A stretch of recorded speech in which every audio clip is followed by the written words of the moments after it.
Welcome to the InnovaBuzz podcast, where our job is to help you build visibility, professional credibility, and connection with your ideal client by putting the human at the center of innovative marketing, so you can build and strengthen an engaging, enduring relationship with your ideal clients. I'm Jürgen Strauss from InnovaBuzz, and I'm honored that you're here with me. If you haven't joined our wonderful marketing transformation community yet, go to InnovaBuzz.co and collect your free gift as well. Do subscribe to the show and also leave a review because it helps others find us. Let's get into today's masterclass on this InnovaBuzz podcast.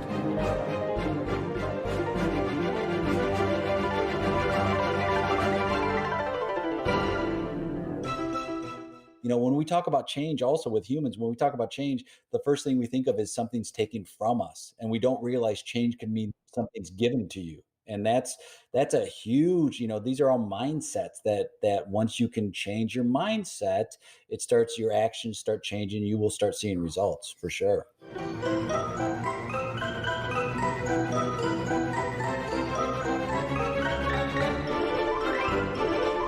Welcome back. I hope your week's been fantastic so far. If you haven't listened to my recent conversations with feng shui expert Patricia Lohan and with content strategist and writer Lacey Boggs, then go check them out. Go listen in, but only after you've listened to today's conversation. Today, I'm really excited to have on the InnovaBuzz podcast as my guest, writer, director, and improv teacher Jay Sukow. Jay has taught and performed all around the world, from Chicago to Los Angeles to Copenhagen, where he was artistic director at ICC Theater, and Jay teaches people to build confidence and communicate effectively by learning improvisation techniques. In our discussion today, Jay talked to me about building our improv muscle to be better communicators. He explained how improv helps us to be more adaptable to change and what can be achieved by combining empathy and improv. Without further ado then, let's fly into the hive and get the buzz from Jay Sukow.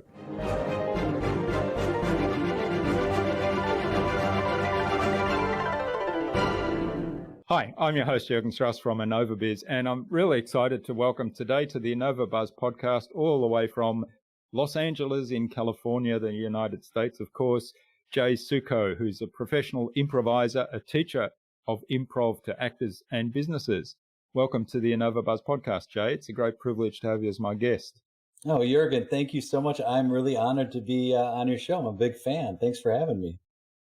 Well, thanks. Now, Pete Margaritis, who was our guest on episode 309 of the InnovaBuzz podcast, suggested that we have a conversation with you. So big hello to Peter. I know he listens in from time to time. Oh, he's the best. Peter is the best. He's the accidental accountant, and he has such an improv mindset. He's like an accountant, by accident. He really is. He's got a great mind that lends itself to improv.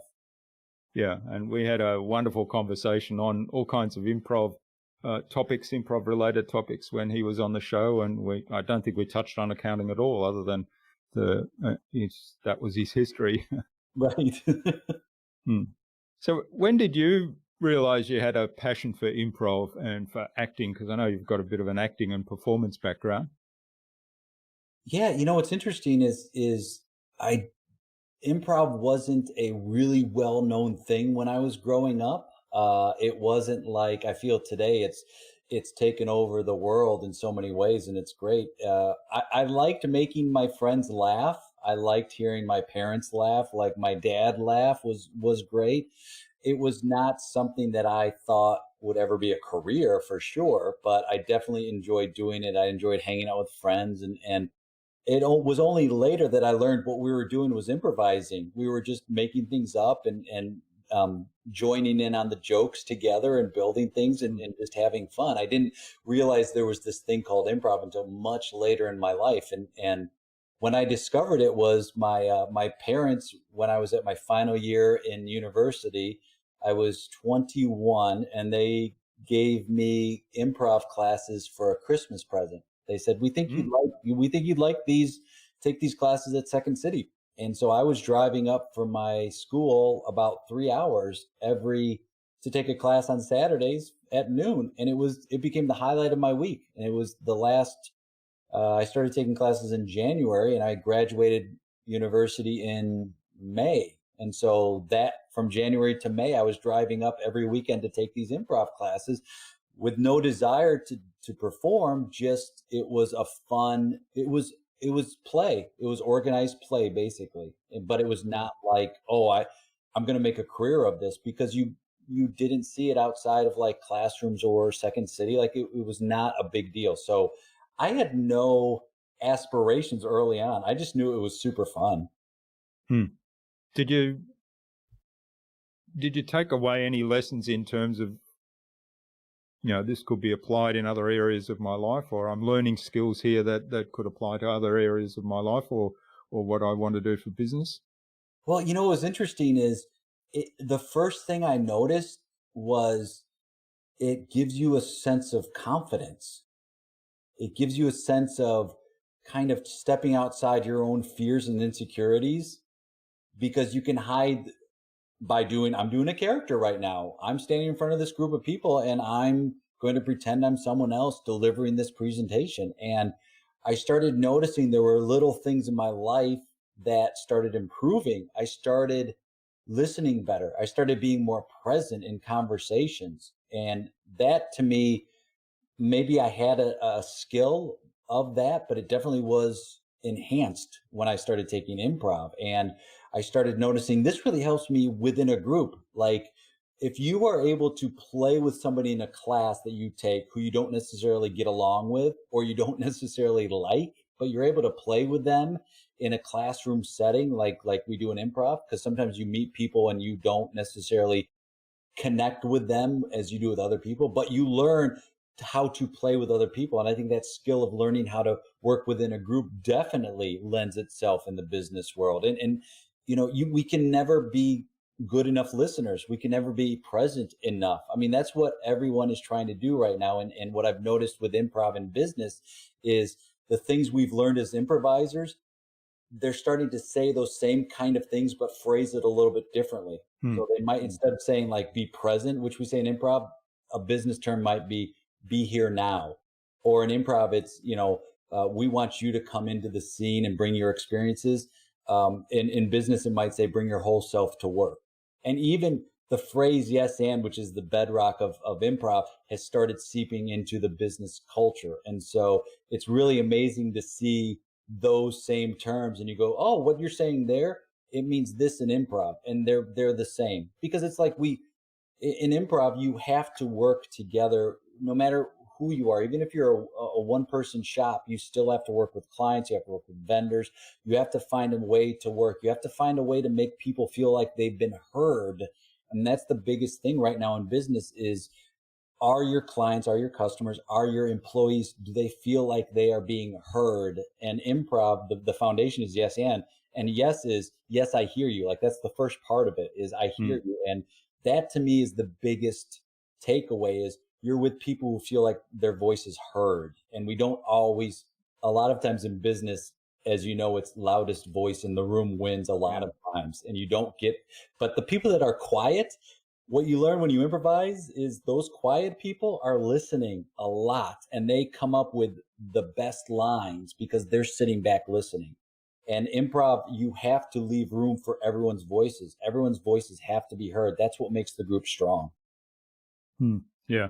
Yeah, I love that. And there's so much in what you've said there. I remember way back in my corporate days, and there was some team training, and the idea of using the yes and came up, and it didn't, there was no connection made to improv or anything, but it was just, it makes sense to say, if somebody brings up an idea and the first thing you say is but, Yeah. it kind of, that word immediately dismisses the idea, and whatever you say after that doesn't really contribute to a conversation. It really only says that I've got a different view. I've dismissed your view with this word but. Whereas if it's the idea of the yes and is, as you say, giving the person a feeling that they're heard and building on what they've said. So it kind of, it's a contribution rather than a dismissal and change of direction. Well, and isn't that what we're really looking for, is to bridge that communication gap? And we're looking for that. And you're right, that word "but," even if it's fronted with yes, if you have a yes but, it's almost worse than a no, because you're setting someone's hopes up, and then you hit them with that follow up of the but, which it's a little bit passive aggressive at times. Now, when we talk about using yes and in the business culture, it's really about that philosophy, right? It's about being open. It's not necessarily, I'm going to say yes to everything. It's not like blanket agreement. It's more like, let me hear what you have to say and how can it work? And that's the big thing, is we have to say yes. You have to say, if you say no to your clients, if you say no to your manager, if you say no to the people who work for you, if you say no to your significant other, those relationships are going to end very quickly if you keep saying no. But if you say to them, I hear you, and yes, and wait a minute, before I dismiss it, how can that work? I think that's a very powerful tool. And then when you have to say no, or you have to say but, it has a bigger weight to it than if you just immediately are the person that says but, or that says no. Like, imagine the times that people have interrupted you, or we've interrupted other people with but. They're not even finished with their sentence and we've already cut them off with a but. And it's like, you can't, what I've learned in improv is, I can't effectively communicate with you until I hear, not just hear the words you're saying, all of them, but I have to hear how you're saying them. Because the way you say it, that means more than the words themselves. We are, we remember the things people do and how they make us feel rather than what they say to us. So we have to not just hear the words, but how people say it as well. And I think that's one of the great things for improv, is you're able to start adding that to your skill set of, let me wait until you are completely finished, because then I can make a more accurate response. And we say in improv, there's a difference between waiting to talk and listening in order to respond. And I think those are two definite skill sets of, like, let me listen to what you're saying and then wait till you're finished completely before I respond, versus as soon as you're done talking, I'm going to get my thought, my agenda. I'm going to push that in right away. Yeah, that's a really important point. And I think it comes back to the idea of active listening versus, even it's not passive listening, but having, like, formulating the next thing you're going to say in your mind while the other person's talking. So you're not actually listening to what they're saying, you're not actively listening to what they're saying, because what's going on is you're inside your own head thinking, what's my next thing that I want to say? And in some ways, the yes and thing versus the yes but is, you've already been formulating that in your mind, because the but is what I'm going to say next, and it's my argument against whatever it was that you said. Whereas the yes and is, I've got to be thinking, it's a different mindset. I've got to be thinking about what you said in order to tack on the and. I mean, my friends from Toronto say a yes but is a Canadian no. It's very polite, but it's still the no. And, this all boils down to me with fear. I have a fear of, I won't know what to say. I have a fear of, I'm not sure what the answer is going to be. I have a fear of looking foolish. I have a fear that this conversation is going to be a competition that I'm going to lose. So we have all those fear-based thoughts in our mind. And if we can allow ourselves to just take a moment and go, let me hear what Jurgen has to say, because the last word of your sentence might change everything. And if I'm holding on to that moment of, you said something early on in the sentence, I'm already, like you said, I'm formulating my response. So I've stopped listening to what you're saying, because I want to get my point across. And sometimes we look at conversations like there's a point total, like we're in a competition. It's like, I gotta win this. I gotta win this conversation. So I'm going to say X, Y, and Z. And it's like, great. So great. You won. Now what? How does that other person, how did you make them feel? Nobody's going to walk away from a conversation and go, You know what Jurgen did? He listened to every word I said. How dare he do that? How dare he value me that much and that he wanted me to completely finish? And a lot of us as humans, we don't speak, think about how you have conversations. You don't speak with like headlines. You don't go, all right, here's my thing. Sometimes we couch it. Sometimes we have small talk at the beginning, and the meat of our conversation, what we want to say, isn't at the very front end of it. So if we're already formulating responses, we're missing the entire point of that, what that conversation is, because we don't have all that information. So if you can wait until somebody's completely finished and even take a moment, you're going to make a better, more effective response than if you already shut them off because you already know what you want to say to them as soon as they start their conversation. Okay. Now, in a team environment, then, you do a lot of training and based on improv. So in a team environment, how do you create that safe space to allow people to take on different roles, to allow, for example, what you said earlier, the people who are normally the quiet ones and perhaps railroaded by those that are more noisy or more outspoken? How do you create that safe space where everybody feels as though their voice is valued and they can play whatever role that they'd like to play in that improv game, and then take that lesson on to their usual interactions? Well, great question. The challenge for me when I facilitate and I teach improv, as far as using philosophies to help with, how you can apply that, take it from theory to like real life. The challenge always has been, it's a muscle you have to keep working. So people come out of workshops a lot of times and they're feeling great about it and they're seeing the value of it and it's working. But then what do you do 3 days later? What do you do a month later when you're with people who didn't take that workshop and who aren't playing by those same rules, right?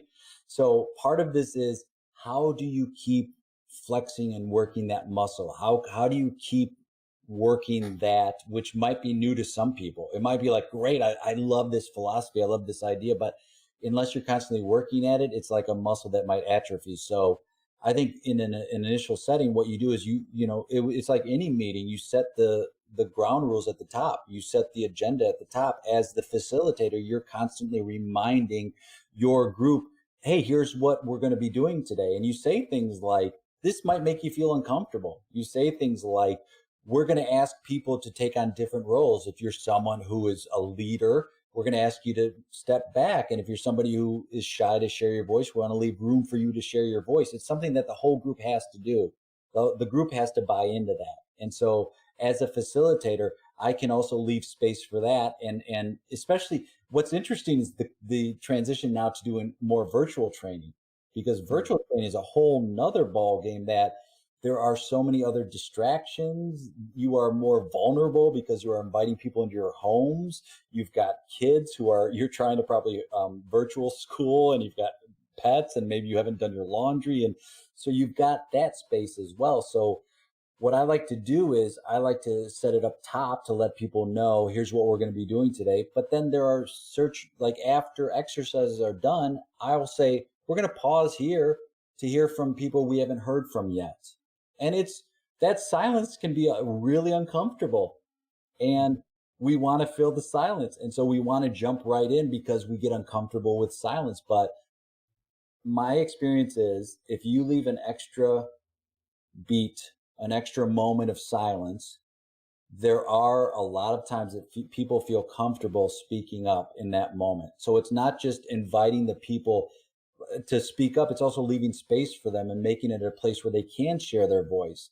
And as you get experience facilitating, you start noticing who those people are who will dominate the conversation. And it's a fun challenge to be like, how do I satisfy, because it comes down to human need. How do I satisfy what their need is versus someone else who isn't as loud and their need?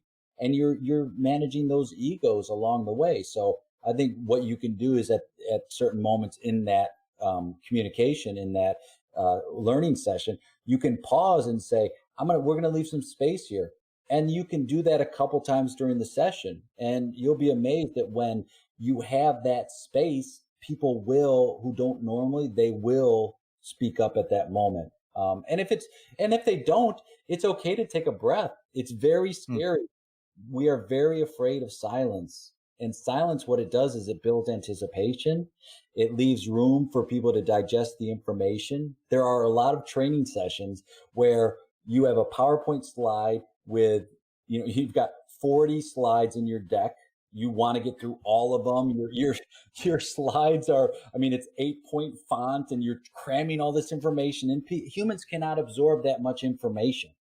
They can't. It's just impossible. But you leave the session and you say to yourself, I did my job, which is absolutely true. But were you effective in communicating that to the people who were there? And so I think you leave some space at times, which is of more value to me, to leave that space to make sure we hear everyone's voice. And that goes back to my improv training, which is, we're in this together. And I was trained early on at one improv theater, do your part or the tribe dies. And that's how we took it that seriously, of like, what's my role in this show tonight?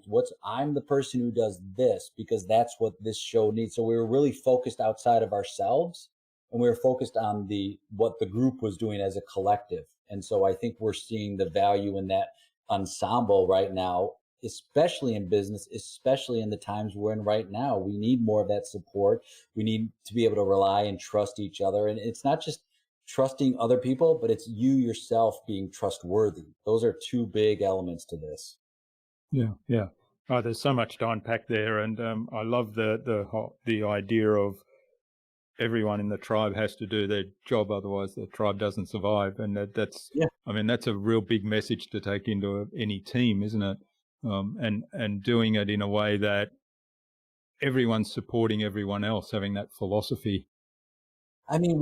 We spend a lot of time with our own stuff, whether it's working in silos or imagine if all you had to bring to the table was 80% of a solution, and then you relied on your team to give you the other 20%. Instead of you yourself having to do it all. So relying on those people around you and giving them space to grow and space to use their voice. And with that also space to fail and learn. And we don't do that as much as we should, in my opinion. Yeah, that's a great philosophy, giving people the space to learn. And by definition, that means they have to have the space to fail because, there's lessons in failure. Yeah. How much you learn so much more from the failures, and also sometimes the failures turn into gifts. Look at penicillin. Look at penicillin.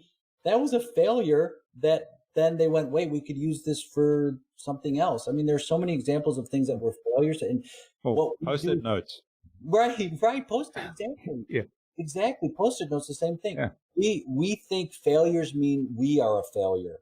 That's the way humans are. We're very emotional. So we think I'm a failure if I fail. And it's like, no, you're not a failure. But if you have leadership who embraces that, and it trickles, it comes down that way, that's a company that thrives. But when you don't embrace that leadership, if you have leadership that doesn't embrace that role, that looks at everything as like, we're white knuckling everything, there's no room for failure, that eventually is going to die. Okay, now you talked a little bit earlier about presentation and the trend that some people have to bombard people with information when they're presenting. What are some of the lessons to take in? Like, one of them obviously is the silence and the pause and giving space.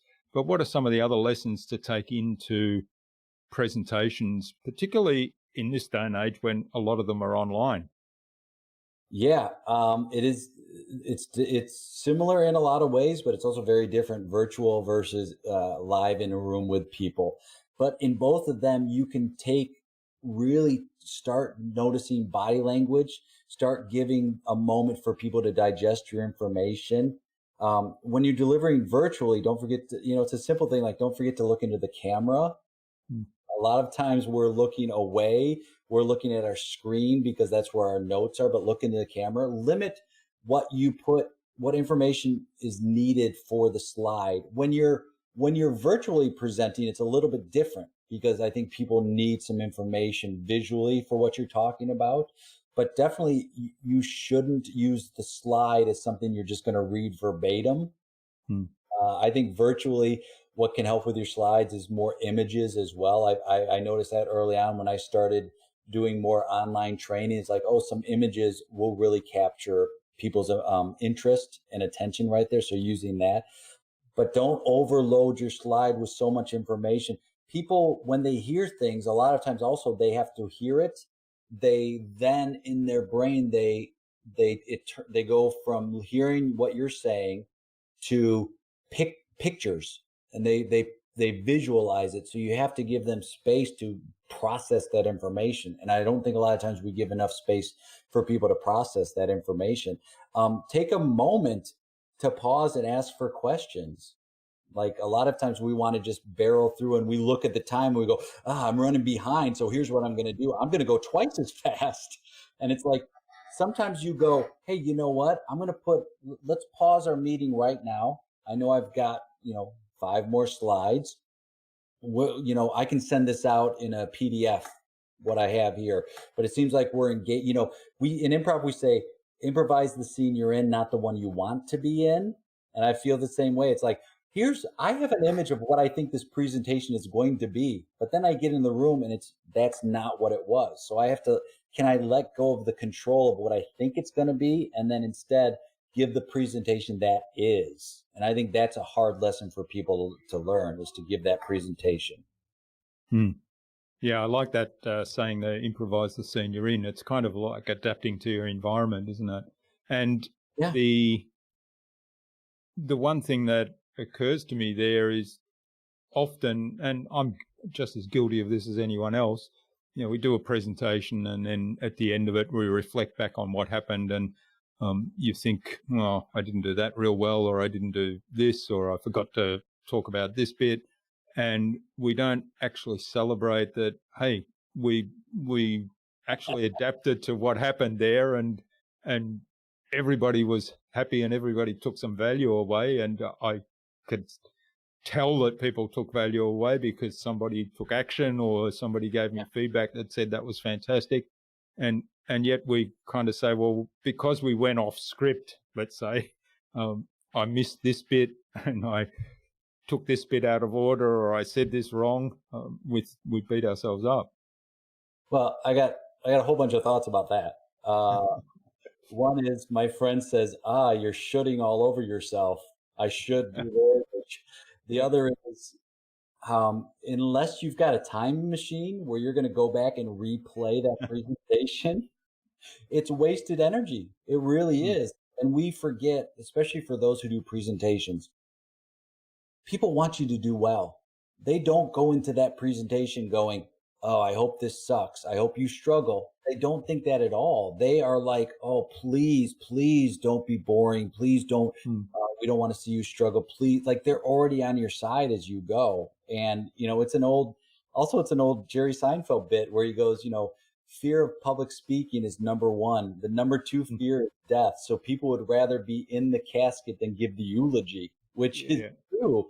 And the reason is, I think it's baked into our DNA. When humans first evolved and they started walking and they were in a cave, you leave the cave and you see, 10 sets of eyes on you. That's danger, right? You're going to be attacked. So I think it's in our DNA to think when people are looking at us that it's something bad. And I say, give yourself, at the end of a presentation, set a timer, 5 minutes of, if you want to sit there and replay that presentation, replay what you did at that meeting, whatever it is, set a timer. After that, see if you can let it go. You're more prepared than you think you are. Everyone is more prepared than they think they are, and they go into these situations. But the situations never go off according to plan. When has it ever happened where you went, boy, that went off exactly according to script? It never does. And so people don't realize they improvise every day of their life. Every day of your life is improv. What we're doing right now, even if you have prepared questions, it's completely improvised. you have the skill to be able to adapt and navigate that as it goes. You also can now celebrate failures and look at it as, wow, I stuttered. I forgot that section. Great. A, that's how I learn. B, I'm a human being. I'm going to make mistakes. C, if it's very important, then the next time you do that presentation or deliver that message, you're not going to forget it. So I think a lot of times we are so hard on ourselves and we don't yes and ourselves. That's the other thing. Because yes and, if you go back to the improv philosophy, it really means defer judgment. Defer judgment. And when you talk about yes and deferring judgment, it's so much harder for us to defer judgment of ourselves than it is of other people. It's a lot easier for us to yes and defer judgment of other people. But we don't value ourselves. We think we're dumb. We think we're constantly making mistakes. We also think, here's the other thing. We also think people are always focused on us, like, and they're not. They're not. We're focused on ourselves. That's why we're in our heads all the time. We're thinking about ourselves constantly. And so that's why you're constantly running that tape in your head of what a bad job you're doing. Your brain doesn't want you to go, great work. Your brain wants to hold on to the negative, because we also have imposter syndrome. So your brain doesn't want to celebrate your brain has a task. And the task of your brain is survival. And so anything that doesn't go to that task, your brain doesn't like. Your brain hates improvising because it wants to know the plan. It has to know the plan. And then let's say you do something that goes according to plan, but it was a terrible failure. Your brain can go, well, at least it went according to plan. It's like, yeah, but the result was terrible. It's like, but I did plan. I did a gig once where I was, when I was younger, I was doing an acting job where I was dressed up like a lottery ball. And I was hired with like 10 other people, and we were in a baseball stadium in Chicago, a professional baseball stadium. They did not want to condone gambling, which the lottery was. So when we were walking around this park, we couldn't look at kids. Kids couldn't take pictures of us. And that's the only one who wants to take pictures of costume characters. And so we got done and we went back to the person in charge and said, it was a miserable failure. Like, the parents were getting angry at us because we wouldn't take pictures with their kids. But the person in charge went, no, it went great, because they had a checklist and we got out on time. We did our thing. We were out.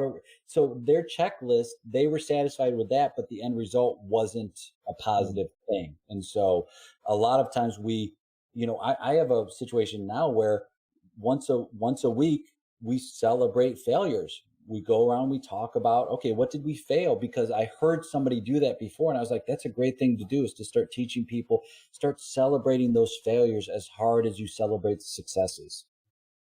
Yeah, I love that. That's and one of the things that you said in that conversation was adaptability, that we adapt. And I think everyone is able to adapt in certain circumstances. I mean, if we're not able to adapt, we wouldn't survive. So we adapt our breathing, we adapt our heart rate to adjust to whatever's going on. We adapt if we're walking onto the street and suddenly there's a car rushes through the red light, we jump out of the way. So we're adapting all the time for our own survival, and we have that adaptability, so we can take that into other aspects of our life. And to me, that's a little bit of improv at work, and so we could celebrate that. I mean, do you know the term VUCA? Have you heard that term before? No. It might be originally a military acronym, but it's volatile, uncertain, complex, and ambiguous. VUCA. Okay, yeah.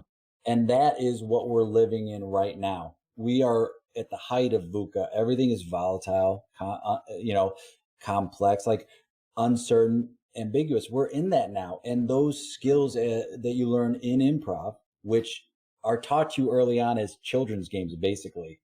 And you go, oh, this is fun and silly and things like that. But we start learning. And what happened is students started coming to class and saying, these things actually apply to my everyday. These they make me a better listener. They make me a better grandparent. I play with my kids better. I'm more relaxed in negotiations. Like, it has changed people's lives. And it's skills that you can have and use in your everyday, which, it's these small ripples that lead to this tremendous change. And it's a matter of just constantly doing it. And if you fail at it and you forget, you do it poorly, or you forget to do it, or you say no, you're okay. And you go, hey, that's all right. Next time I'm going to remember to do it. And then you just keep adding that to your skill set. And eventually that, that adaptability that we're having, that agile mindset, becomes a habit. But it's not, for some people, it doesn't happen right away, because again, it's like a muscle. You can't expect to replace years of what. Also, the things that like you're going to replace, like the saying no or the yeah, but they might also have made you successful. And so in order to now add this other skill, it might take a little bit longer. So it's not a matter of, when we talk about change, also with humans, when we talk about change, the first thing we think of is something's taken from us. And we don't realize change can mean something's given to you. And that's a huge, these are all mindsets that once you can change your mindset, your actions start changing. You will start seeing results for sure. Yeah, that's fabulous. Well, this is fantastic, Jay. I could go on talking change and adaptability and improv and lessons from improv for ages, but I'm okay. Sounds great. Sounds great. I'll tell my kids. We'll be here a couple. Well, we'll keep doing it. I'm just aware of the time. I think it's a good point to move on to the buzz, which is our innovation round, and there's probably a fair bit of improvisation you can do here. Here we go. It's designed to help our audience, who are primarily innovators and leaders in their field, with some tips from your experience. So I have 5 questions, and hopefully you'll give us some insightful answers that'll inspire our listener to go and do something awesome as a result today. All right, I'm ready. Yeah. So what do you think the number one thing is anyone needs to do to be more innovative? Well, oh boy, I think you have to be, first off, open and curious. I think if you shut down ideas, if you look at things as far as, how it's not going to work, you're definitely, and if again, we go back to the failure part, if you don't allow failure, you're never going to be innovative at all. But you have to be open and curious. Yeah, I love that. I think curiosity is a really big thing around innovation, and even just understanding how things work. And the yes and is kind of curiosity, isn't it? Because it's yes and I'm curious. Why did you say that, or why do you think that, or why do you do things that way? How could it work? Here's an idea. How could it work? And you replace, we say replace judgment with curiosity. So replace judgment with curiosity. And I had a client once who said, we want to do an opening to this show indoors with fireworks. They had seen Cirque du Soleil, and they're like, we want to do that for this national meeting. It's like, well, you can't do that. It's illegal in some places, especially where we're going to have it. You couldn't have it. So it was like, well, what do they really want? Well, they want to make a big splash. So then you go, okay, we can achieve that same thing with music. So let's bring a band in, let's bring music in. So you can hear what they're saying and still in a way say no, but also give them what they want. But if you're not curious, like, tell me more, you're never going to get to that point. And we end up stuck in the same places we are because we're afraid to fail. Yeah, great. Love it. All right. Now, what's the best thing you've done to develop new ideas? Oh, honestly, surround myself with people who are smarter than I am, for sure. And bring in a team, rely on a team of people, and know what my limitations are. And then say, okay, this person does this really well. I can learn from them. This person does this well. And rely on what the team can do instead of what I can do myself. You and I on a project, putting our brains together, I don't have to do as much work, and we're going to come up with better ideas than if I came at this problem myself. So I think relying on a team and looking at ways that people can succeed and putting them in those positions to succeed is one way that it's helped for sure. That's great. And that doesn't necessarily have to mean you employ people. That could be partnerships or joint ventures or all kinds of things, right? Masterminds. For sure. It's any, you have to work with other people. There's just no two ways about it. It's not just like the people who are working with you on your team, but it's also, the vendors, the people outside who you're bringing in, like all of those, I think can be very helpful. Also, another thing that I've learned that's helped a lot is to leave my ego at the door. I have an ego that wants to win. I'm a scared boy who wants to win at life. And I want to get the credit. I want to be told I'm the funniest, I'm the smartest, and all of that. And I want to be told I'm the greatest, facilitator, but that's all an ego thing. And my ego also tells me you can't do this. So it's all an ego thing right there. So if I can leave my ego at the door and focus outside of myself on other people, that's a huge lesson I had to learn. Yeah, that's one of the rules that we have in some of the workshops we run is, ego, leave your ego at the door. Yeah. That's the way we learn here. Yeah, we tell them, like, pick it up on the way out if you want, but it's really heavy. All right. Now, what's a favorite resource that you use most often? Oh boy. Well, I mean, we have this thing called the internet, Hey, yeah. which has any information you need. Really recently, I've been reading books by Alan Alda, who was he's probably best known as an actor, and he was on a show called MASH in the 70s. But his background, he was a Second City actor, so his background is in improv, and he's been working on empathy, and he's been working on improv for scientists in the scientific community. And I started reading some of his books right now, and those are great resources as far as communication goes and empathy. So I've been using that a lot, and I've been noticing, because people are looking for empathy help right now. It's empathy is a big word that is seen as so important right now. So Alan Alda's work has really been inspiring, and he's really broken it down into these bite-sized pieces of information to help people understand the difference, for example, between empathy and sympathy. And a lot of times when we say empathy, you think you have to take on the other person's emotional baggage, and that's not what empathy is. And that's sympathy. Empathy means, oh, I hear what you're saying. I hear you. It doesn't mean if somebody's feeling really bad, you also have to feel bad. So I think right now that's something that immediately is one of the resources I'm working that I've been using. And the second one I've been using, honestly, is my significant other, who is not an improviser, but we talk a lot. And when I have questions, or because they're in the medical field, so they talk, I can talk to them about a lot of things, but especially like physiological things and like how the brain works. And so I think that's really fascinating, because we get to the point of what's the human need. It always, to me, boils down to what's the human need. And once I can figure that out, I can help with solutions. That's great. Well, I'll have to check out Alan Alda's work on empathy. I wasn't familiar with that. I'd sort of known him as an actor. Oh yeah, I'll send you all information on it. It's fascinating. Yeah. He's been doing it for decades now. Great. Yeah. All right. Now, what's the best way to keep a client on track? Well, it's interesting. Sometimes we forget we're consultants, and our job is to do that, right? Our job is, and that goes back to the hearing them. What are they looking for? And then presenting information in a way that they can digest as well. And sometimes that's the big stumbling block, is learning how to give, whether it's feedback or information, to someone in a way that they can hear it and digest it. And is it the right time to do that? And if you can figure that out, it's really easy to keep people on track.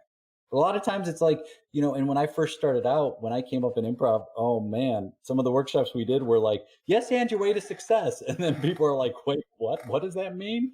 And we go, here's a zip, zap, zop. And they didn't understand any of that. But once you start understanding, okay, what we can go all these directions you're talking about, let's just revisit what our focus is. Where are we headed with this?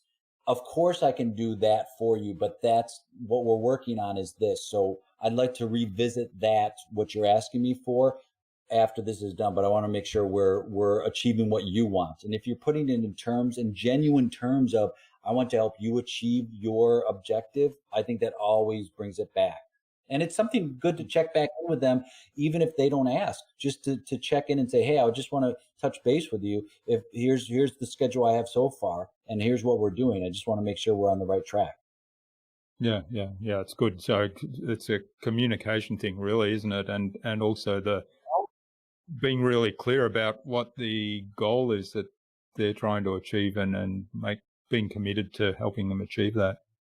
And honestly, can you do it? Like, do you have enough on your Like, do you have the time? Do you have the bandwidth? Are you able to do that? Is that something you feel comfortable doing?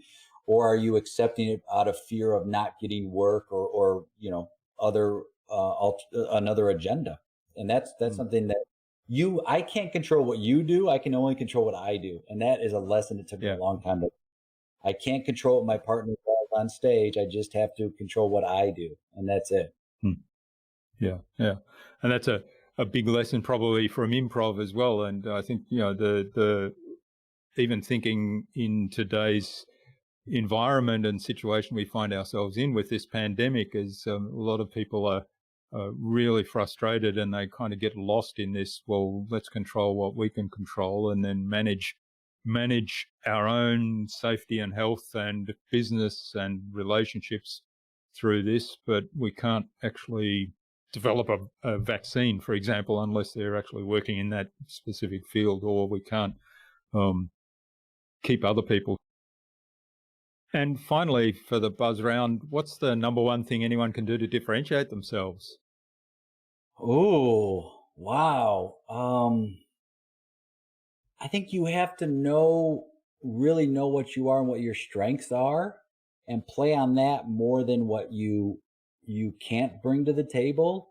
And I think, living up to your word, promising what you can do, under promise, over deliver, that saying is great. But I think you differentiate by how you connect with other people. It's always about the relationships. And so if you can build those relationships that are based on a foundation of respect and trust and support and empathy right now, if you can build those, that's going to differentiate yourself. It's not what you do for people, it's how you make them feel.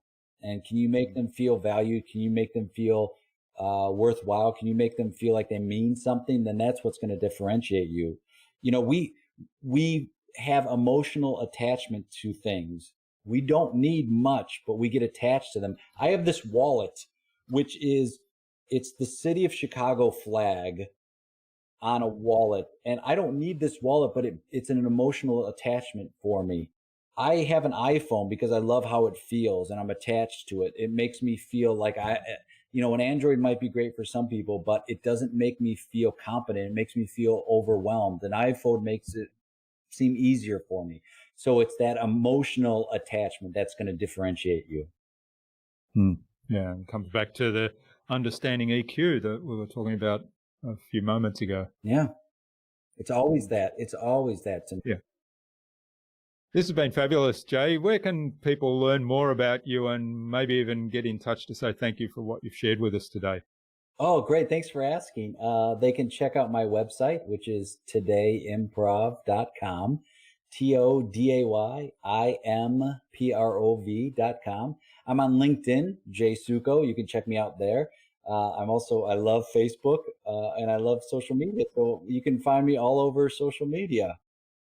And it's mostly all improv, by the way, too. Like when I post things, it's a ton of improv stuff. So if you want to know more about improv, for sure, check those places out.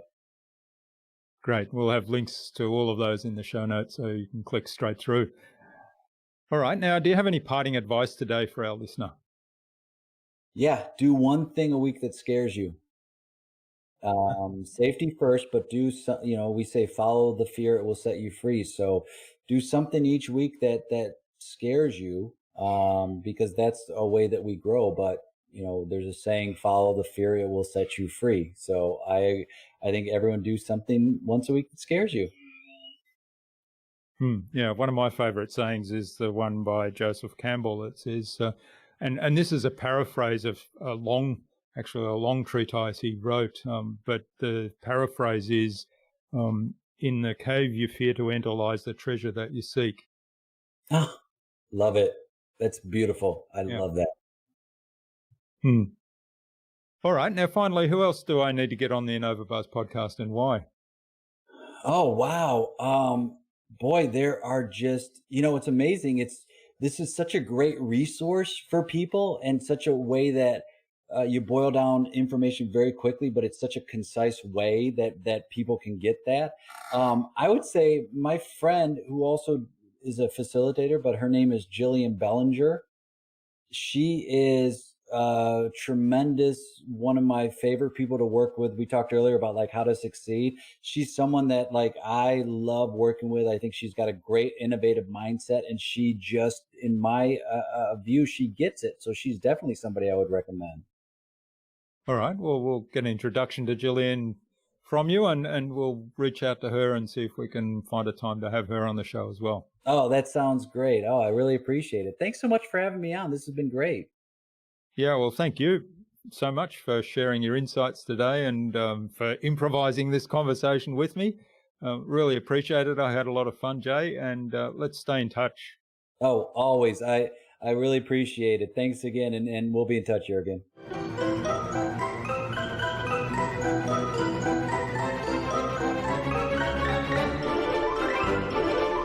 I hope you enjoyed that thoroughly engaging and really informative conversation with Jay and took something away from his episode. My big takeaway idea was to suspend judgment and replace judgment with curiosity and use improvisation to learn from that curiosity. I'd love to know what you took away from Jay's episode. Leave a comment below the blog post, which you can find at innovabiz.co/Jay Sukow. That is JaySukow, all lowercase, all one word, innovabiz.co/Jay Sukow. You'll also find contact information there for getting in touch with Jay, as well as links to the Today Improv website, to his social media pages, and to the other resources we spoke about in our conversation today. If you like this conversation, please share the episode with 2 other people that it might help. Tag me in on that share, and I'll reach out to you with a special surprise. Jay suggested we have a conversation with improviser and corporate trainer Gillian Bellinger on a future InnovaBuzz podcast episode.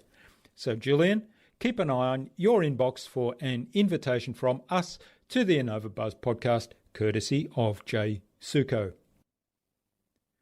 Tune in again to the next episodes of the InnovaBuzz podcast, where we've got yet more fantastic guests lined up, including the author of Paid to Think, David Goldsmith, and co-founder of Inbox Done and blog Mastermind, Yaro Starak. Thanks for listening to this episode. Make sure you subscribe to the show to be reminded of new episodes. It's free to subscribe. Leave a review if you like. Even if you don't like me, I'm okay with that. I'm asking you to leave a review because it helps other people find this show. Go to innovabiz.co to join our marketing transformation community and access a free gift my team and I made for you. It's the Marketing Master Mini Class.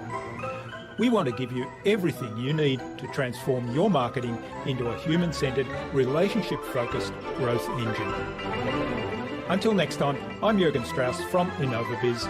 Remember, be awesome and keep innovating.